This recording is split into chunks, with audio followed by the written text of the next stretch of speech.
ನಮಸ್ಕಾರ ರೀ ಎಲ್ಲರಿಗೂ. ಇದು ಒಂದು ಬ್ಲೌಸ್ ಕಂಪ್ಲೀಟ್ ಆಗ್ಯದ ನೋಡ್ರಿ. ಮುಂದೆ ಪೂರ್ತಿ ವಿಡಿಯೋ ನೋಡ್ತೀನಿ ಅಂತ ಹೇಳಿ ನಮ್ಮ ಮನೆಯವ್ರು ಏನು ಮಾಡಾಕತ್ತಾರ ನೋಡೋಣ ಬರ್ರಿ.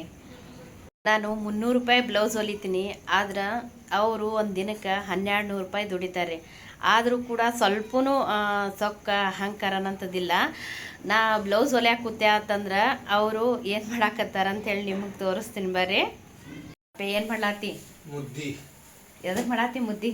ಹೊಟ್ಟಿಗೆ ನಾ ಮಾಡ್ತಿದ್ನಲ್ಲ ಬಟ್ಟೆ ಹೊಲಿಯತ್ತಿದ್ದಲ್ಲ ಅದಕ್ಕಂತ ಇಲ್ಲಿ ಮುದ್ದಿ ಮಾಡಾಕತ್ತಾರ. ನಾ ಬಟ್ಟೆ ಹೊಲ್ಕೋದ್ ಕುಂತೀನಿ ಅಂತ ಹೇಳಿ ಅವರು ಮುದ್ದಿ ರೆಡಿ ಮಾಡ್ಲಾಕತ್ತಾರ. ಯಾಕಂದ್ರೆ ಜಲ್ದಿ ಹಾಕದಂತ ಹೇಳಿ ಈ ಥರ ನಾವು ಬ್ಯುಸಿ ಇದ್ದೇವಪ್ಪ ಅಂತಂದ್ರೆ ನಾವು ಜಾಸ್ತಿ ರಾಗಿ ಮುದ್ದಿನೇ ಮಾಡ್ತೇವ್ರಿ. ಹಾಗಾಗಿ ಮುದ್ದಿ ಮಾಡ್ಲಾಕತ್ತಾರ. ಅದ್ರ ಜೋಡಿ ಟಮಾಟಿ ಚಟ್ನಿನೂ ಮಾಡಿಟ್ಟಾರ. ಮತ್ತು ಈ ಥರ ಮಾಡ್ತಿಲ್ಲ, ನಿಂಗೆ ಏನ್ರಿ ದೋಸ್ತುಗಳು ಅಸಹ್ಯ ಮಾಡಂಗಿಲ್ಲೇನು?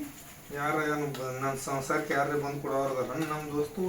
ನಮ್ಮ ಹೊಟ್ಟಿಗೆ ಬಟ್ಟಿಗೆ ಹೆಂಡತಿ ಕೈಯಾಗ ಕೆಲಸ ಮಾಡ್ತೀಯ ಅನ್ನೋದಿಲ್ಲ ಅವ್ರ್ಯಾಕಂದ್ರೆ ಅಂದ್ರೆ ನಮಗೇನು ಫರ್ಕ್ ಬೀಳೋದೈತಿ.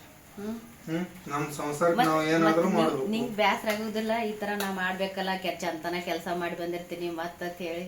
ಮತ್ತು ಚಂತಕ ನೀವು ಮನ್ಯಾಗ ಮಾಡಿರ್ತೀರಿ, ಮತ್ತು ನಮಗೂ ಏನು ನೀವು ಮಾಡಿದ್ದು ನಾವು ಮಾಡಿದ್ದು ಸರಿ ಸಮಾನ ಐತಿ. ನೋಡಿದ್ರಲ್ರಿ, ಇದೇ ಥರ ಎಲ್ಲರೂ ಹೊಂದಾಣಿಕೆಯಾಗಿ ಹೋದ್ರೆ ಯಾರ ಮನ್ಯಾಗೂ ಜಗಳ ಬರೋದಿಲ್ಲ, ಏನೂ ಬರೋದಿಲ್ಲ. ನಾವಂತರೂ ಹೊಡೆದಾಡ್ತಿರ್ತೀವಿ, ಇಬ್ಬರು ಅರ್ಥ ಮಾಡ್ಕೋತೀವಿ. ಈ ಥರ ಹೊಂದಾಣಿಕೆಯಾಗಿ ಮಾಡ್ಕೊಂಡು ಹೋಗ್ತೀವಿ ರೀ ಇಬ್ಬರು ಸೇರಿ. ಅಷ್ಟೇ ಇರ್ತದೆ ನೋಡ್ರಿ ಸಂಸಾರ ಅನ್ನೋದು. ಇಬ್ಬರು ಅರ್ಥ ಮಾಡ್ಕೊಂಡು ಹೊಂಟ್ರ ಮುಗೀತು ನೋಡ್ರಿ. ಯಾಕಂದ್ರೆ ಅವ್ರು ಜಾಸ್ತಿ ದುಡಿದ್ರು ಜಾಸ್ತಿ ದುಡಿತೀನಿ ಅನ್ನೋ ಅಹಂ ಅವರಲ್ಲಿಲ್ಲ. ನಮಗೂ ಕೂಡ ಅಷ್ಟೇ ಸೊಕ್ಕು ಅಹಂಕಾರ ಅನ್ನೋಂಥದ್ದಿಲ್ಲ. ಇಬ್ಬರು ಹೊಂದಾಣಿಕೆಯಾಗಿ ಮಾಡಿಕೊಂಡು ತಿಂತೀವಿ ನೋಡ್ರಿ. ಹಾಗಾಗಿ ನಮ್ಮ ಸಂಸಾರದಾಗ ಎಲ್ಲ ಥರದಿಂದನೂ ಜಗಳ ಬರಲಿ, ಕದನ ಬರಲಿ, ಏನೇ ಬಂದ್ರೂ ಆಗಿಂದಾಗೆ ಮುಗಿದು ಬಿಡುತ್ತೆ. ಅಷ್ಟಕ್ಕಷ್ಟೇನೆ. ನೋಡಿದ್ರಲ್ಲ, ಈ ವಿಡಿಯೋ ಇಷ್ಟ ಆಯ್ತಂದ್ರೆ ಶೇರ್ ಮಾಡಿರಿ, ಸಬ್ಸ್ಕ್ರೈಬ್ ಮಾಡಿರಿ. ಮತ್ತು ನಿಮ್ಗೆ ನಾಳೆ ಮುಂದಿನ ವಿಡಿಯೋದಾಗ ಸಿಗ್ತೀನಿ. ಹೋಗಿ ಬರಲಾ.